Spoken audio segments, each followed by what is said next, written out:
laporan Transparensi Internasional, Indonesia adalah negara terkorup kelima di Asia Tenggara. Dan berdasarkan data ICW, ada 579 kasus korupsi yang telah ditindak di Indonesia sepanjang 2022 dan terus bertambah di setiap tahunnya. Berdasarkan hal tersebut, Indonesia membutuhkan lembaga yang berperan dalam pemberantasan korupsi yang semakin hari semakin melonjak. Maka dari itu, terbentuklah KPK atau Komisi Pemberantasan Korupsi pada 27 Desember 2002 oleh Presiden Megawati Soekarno Putri. KPK bertujuan untuk mengatasi, menanggulangi, dan memberantas korupsi yang dianggap tidak bisa ditangani oleh institusi kejaksaan dan kepolisian.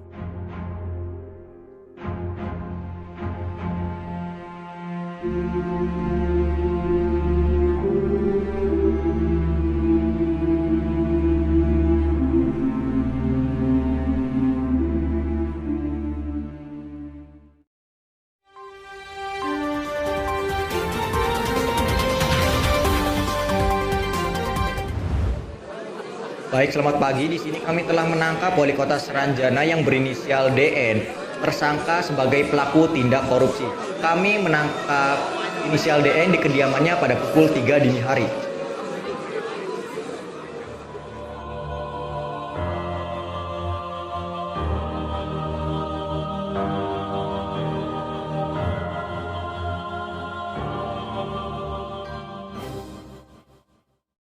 Kalian tahu nggak sih apa itu KPK?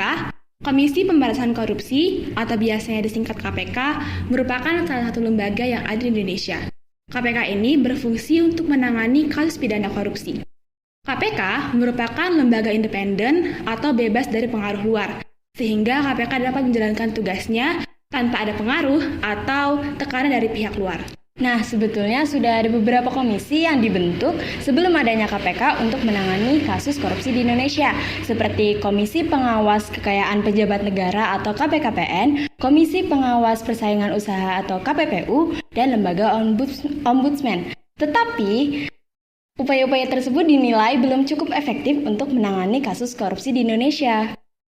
Kalian mau tahu lebih dalam tentang KPK, mulai dari tugas, pedoman asas, hingga wewenang dalam membasmi korupsi? Yuk kita simak penjelasannya. Berdasarkan Undang-Undang Nomor 19 Tahun 2019, KPK memiliki tugas. Yang pertama yaitu melakukan supervisi terhadap instansi yang berwenang dalam melaksanakan pemberantasan tindak pidana korupsi. Yang kedua yaitu melaksanakan penyelidikan, penyidikan, dan penuntutan terhadap tindak pidana korupsi. Yang ketiga, yaitu melaksanakan penetapan hakim dan juga keputusan pengadilan yang telah memperoleh kuasa hukum tetap. Yang keempat, yaitu melaksanakan tindakan-tindakan dalam pencegahan sehingga tidak terjadi kasus pidana korupsi. Yang kelima, yaitu mengkoordinasi dengan instansi yang berwenang dalam melaksanakan pemberantasan korupsi dan juga dengan instansi yang melaksanakan pelayanan publik.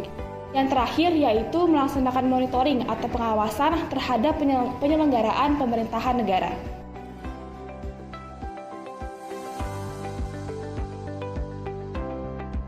Adapun wewenang yang dimiliki oleh KPK sendiri yaitu yang pertama, mengoordinasi penyelidikan, penyidikan, dan penuntutan tindak pidana korupsi.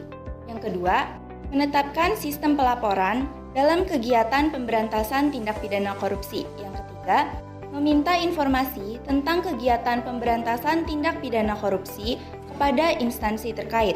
Yang keempat, melaksanakan dengar pendapat atau pertemuan dengan instansi yang berwenang melakukan pemberantasan tindakan korupsi. Yang kelima, meminta laporan instansi terkait pencegahan tindak pidana korupsi.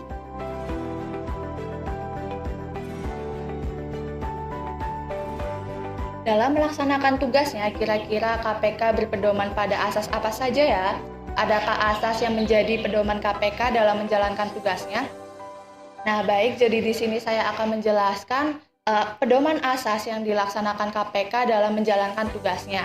Jadi, dalam bertugas, KPK ini itu berpedoman pada 5 asas. Nah, 5 asas tersebut yakni yang pertama yaitu kepastian hukum, yang kedua yaitu keterbukaan, yang ketiga yaitu akuntabilitas, yang keempat yaitu kepentingan umum, dan yang terakhir yaitu proporsionalitas. Baik, saya akan memberikan penjelasan mengenai 5 pedoman asas KPK dalam bertugas. Yang pertama yaitu asas kepastian hukum. Nah, asas kepastian hukum adalah asas yang mementingkan peraturan perundang-undangan, kepatutan dan keadilan dalam menjalankan tugasnya. Yang kedua yaitu asas keterbukaan, artinya KPK dalam menjalankan tugas dan wewenangnya itu harus bersifat transparan atau tidak ada yang ditutupi dari masyarakat. Yang ketiga yaitu akuntabilitas, artinya setiap kegiatan dan hasil dari tugas dan wewenang KPK itu nantinya dapat dipertanggungjawabkan kepada masyarakat. Yang keempat yaitu kepentingan umum, artinya mereka itu harus mementingkan kesejahteraan umum. Dan yang terakhir yaitu proporsionalitas, artinya proporsionalitas itu adalah asas yang mementingkan keseimbangan antara hak dan kewajiban. Nah, jadi itulah 5 pedoman asas KPK dalam melaksanakan tugasnya.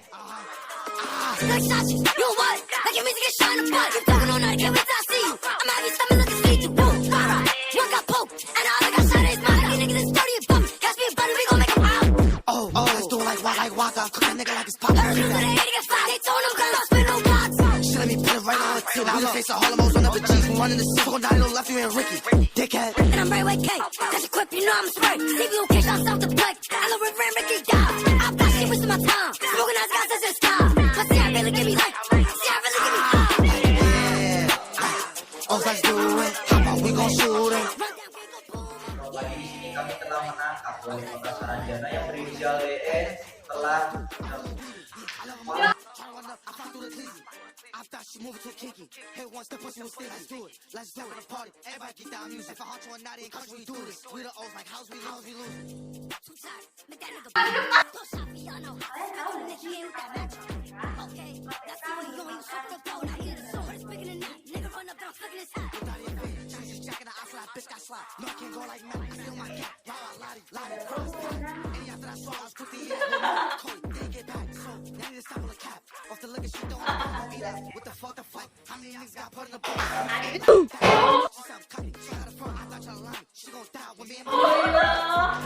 everything for naughty, this shit out for fun. Yeah, yeah. All guys do it. How about we gon' shoot it? Run down, can't go.